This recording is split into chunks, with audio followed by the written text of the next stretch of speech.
Kesinambungan dari musim 1 menunjukkan kebahagiaan rumah tangga antara Aminah dan Adam. Selepas 5 tahun perkahwinan, mereka dikurniakan cahaya mata pertama lelaki yang diberi nama Raikal. Selepas itu, diteruti pula dengan kurniaan cahaya mata yang kedua, iaitu jantina perempuan.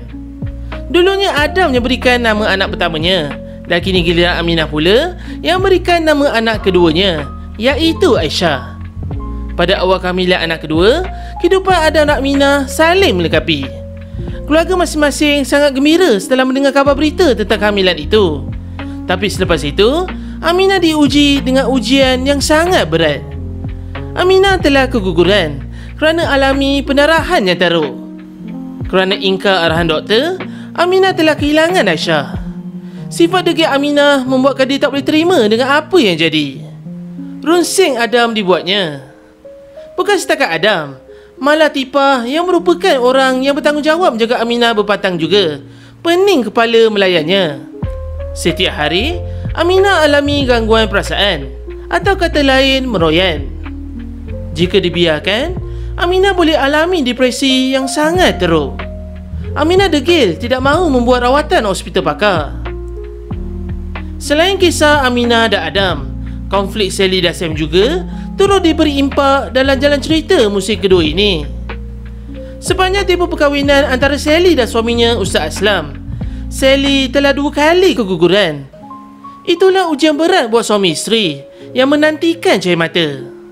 Mereka berdua reda dengan dugaan yang diturunkan. Sam ditugaskan menguruskan madrasah dan tak lama selepas itu, dia terpaksa ikuti kakaknya bekerja di syarikat guaman. Sejak Sam putus hubungan dengan Anas, Sam belum bersedia untuk mencari cinta baru. Konflik yang lebih menyakitkan hati adalah watak Azikah. Setiap penonton akan panas hati dengan lakonannya. Geram dan meluat. Azikah dikurniakan 2 cahaya mata atas perkahwinannya dengan Ustaz Azhar. Dilihat sikap Azikah tidak keruan dengan Aminah dan Sally. Dia cemburu Aminah lebih diambil perhatian dari dirinya sendiri, manakala Sally sering saja dia memandang sinis. Sikapnya yang meluat juga membuatkan Dahlia bencikan maknanya. Kehidupan Omar bukanlah seperti dulu lagi. Semenjak gelaran doktornya ditarik, dia mencari makan dengan mengambil upah membuat rawatan. Tidak kisahlah walau di mana sekalipun. Puan, semalam jumpa doktor, ada tak minta ubat untuk hentikan susu? Kenapa saya nak berhentikan susu saya pula? Susu saya ni untuk anak saya. Ni, cuba Puan tengok. Dah ada darah dalam susu ni. Saya buangkan ya. Susu ni untuk Aisyah.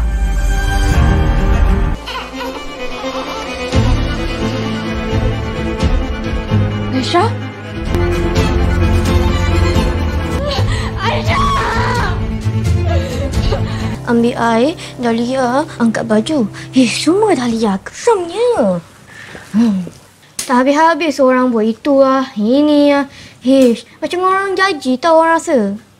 Perhatian semua, bukan Aminah je yang mengandung. Hazika pun mengandung. Kenapa tak bagi tahu kat rumah? Saya sebenarnya kesian kat awak sebab yalah, saya dengan Aminah ni dah masuk anak kedua kan. Awak tak dekat-dekat lagi. Saya kesian. Aku ni dah naik bosan tau tengok muka kau. Kau kalau bergaduh hebat, tak apa. Ini tiap kali bergaduh, tiap kali itulah berdarah. Tangan kena tetak. Tolong doktor. Mak saya tengah sakit sekarang ni. Saya janji, saya tak beritahu orang lain. Doktor. Ni je yang kami ada, doktor. Tapi saya janji, lepas ni saya akan bayar sikit-sikit. Tak payahlah. Simpan duit kau ni. Terima kasih, doktor.